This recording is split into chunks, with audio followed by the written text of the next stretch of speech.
This channel does not promote any violent, harmful, or illegal activities. All content provided by this channel is meant for an educational purpose only.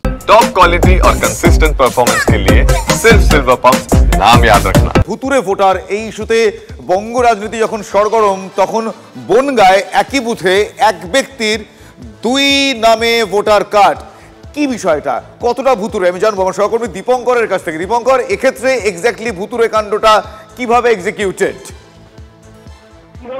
হচ্ছে সেটা কিন্তু তদন্ত সাপেক্ষ বিষয়, কিন্তু প্রাথমিকভাবে যেটা জানা গেছে ধর্মপুকুরিয়া গ্রাম পঞ্চায়েতের প্রধান তাপস মণ্ডল তিনি ওই এলাকার ভোটার তালিকা থেকে যেটা জানতে পেরেছেন সুজন দাস এবং সুজয় বিশ্বাস এই দু নামের ব্যক্তি দুই জায়গাতে তার ভোটার তালিকায় নাম রয়েছে, কিন্তু একই ব্যক্তি এবং তার বাড়ি বাংলাদেশের ঝিনাইদহে। স্বাভাবিকভাবেই তারা অভিযোগ করছেন এবং এই অভিযোগকে কেন্দ্র করে কিন্তু অভিযোগ পাল্টা অভিযোগ আছে। একদিকে তৃণমূল দাবি করছে এটা বিজেপি কোনো একজন ব্যক্তি যার নাম উঠেছে, উল্টো দিকে বিজেপি বলছে এটা তৃণমূলের কর্ম।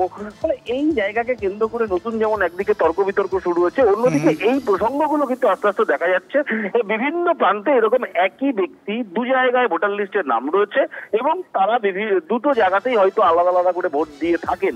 তো সেই প্রসঙ্গগুলোকে কেন্দ্র করেই যে এই তদন্ত এবং সেই জন্যই ধর্মপুকুরিয়া গ্রাম পঞ্চায়েতের প্রধান তাপস মণ্ডল তিনি এই সুখপুকুরিয়া এলাকার ভোটার তালিকা দেখে এই দাবি করছেন এবং তিনি অভিযোগ জানিয়েছেন। শুভজিৎ, বেশ, গ্রামে ওই ব্যক্তি থাকেন না এমনটাও প্রধান দাবি করছেন। বনগাঁর সুখপুকুরিয়া এলাকার ঘটনাটি যেটা বললে তুমি এইমাত্র, ভোটার তালিকায় তাহলে এই সুজন দাস সুজয় বিশ্বাস এই দুবার নাম রয়েছে, ফলে এখন তাহলে কি পদক্ষেপ করা হতে পারে? দেখো, এখন প্রাথমিকভাবে পদক্ষেপ হচ্ছে জেলা ভিডিওর কাছে অভিযোগ জানানো এবং একই সঙ্গে জেলা শাসকের নজরে নিয়ে আসা এবং তারপর তারা খতিয়ে দেখবেন এই যে দুজনকে একই ব্যক্তি বলা হচ্ছে সেটা প্রকৃতপক্ষে দুজন একই ব্যক্তি না আলাদা আলাদা ব্যক্তি। যে গ্রামের ভোটার তালিকায় যে বুথের তালিকায় তার নাম এসছে সেই তালিকাতে সেই এলাকার মানুষজন তাকে চেনেন না, এটা স্পষ্ট হয়েছে। কিন্তু এই তদন্তটা ভিডিও করবেন এবং তারপর তার তালিকায় নাম থাকবে বা থাকবে না সেটা কিন্তু পরিষ্কার হবে। কিন্তু প্রাথমিকভাবে প্রধানের নজরে যেটা এসছে সেটা ধন্যবাদ। বনগাঁ তৃণমূল কংগ্রেস নেতা বিশ্বজিৎ দাস এই মুহূর্তে আমার সঙ্গে টেলিফোন লাইনে রয়েছেন। বিশ্বজিৎ বাবু, এই যে অভিযোগটা উঠছে এই অভিযোগটা তো নিঃসন্দেহে ভয়ঙ্কর, তার উপর ভোটের আগে। তো এই ধরনের কনফিউশনস গুলো ক্লিয়ার করার কি ব্যবস্থা নেবেন, কি ভাবছেন?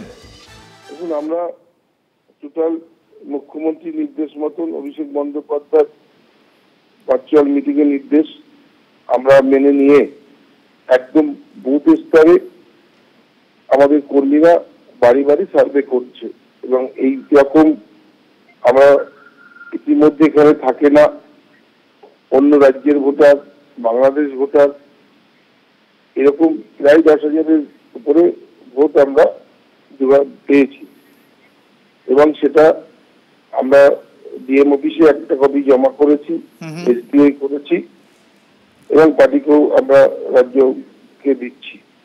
অতএব এইগুলো আকছারে একদম করেছেন যে এরা একটা সিপিএম এবং বিজেপি একটা চক্রান্ত, যে চক্রান্তের মধ্যে দিয়ে এরা একটা ভোট ব্যাংক তৈরি করেছিল এবং 2019 এবং 21-এর নির্বাচনে এই ভুতুরে ভোটার অবৈধ এই ভোটাররা এখানে একটা বড় ফ্যাক্টর কাজ করেছে।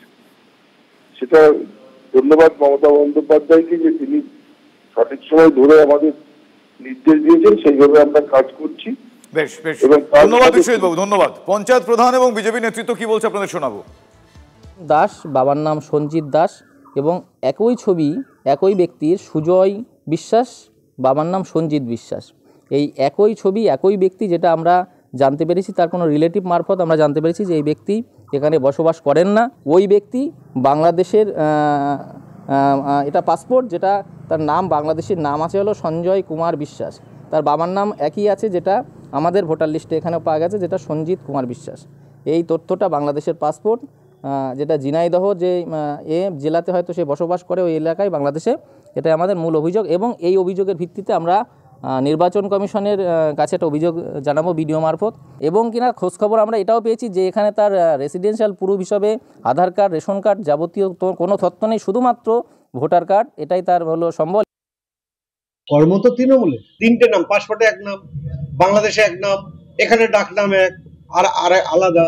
তো এই যেসব মানুষের অস্তিত্ব নেই সেই সব মানুষকে এরা ভোটার করিয়ে ওই বছরে যে কবার 5 বছরে পঞ্চায়েত ভোট হচ্ছে সে ভোটটা ওরা দিয়ে দিচ্ছে, লোকসভা ভোট ওরা দিয়ে দিচ্ছে, বিধানসভা ভোট ওরা দিয়ে দিচ্ছে। কারণ যে মানুষ মরে গেছে ওদের কাছে জ্যান্ত আছে, এই ভোটের সময় জ্যান্ত হয়। তৃণমূলের পুঁজি তো, এই ভোটগুলো হলো তৃণমূলের ভোট ব্যাংক।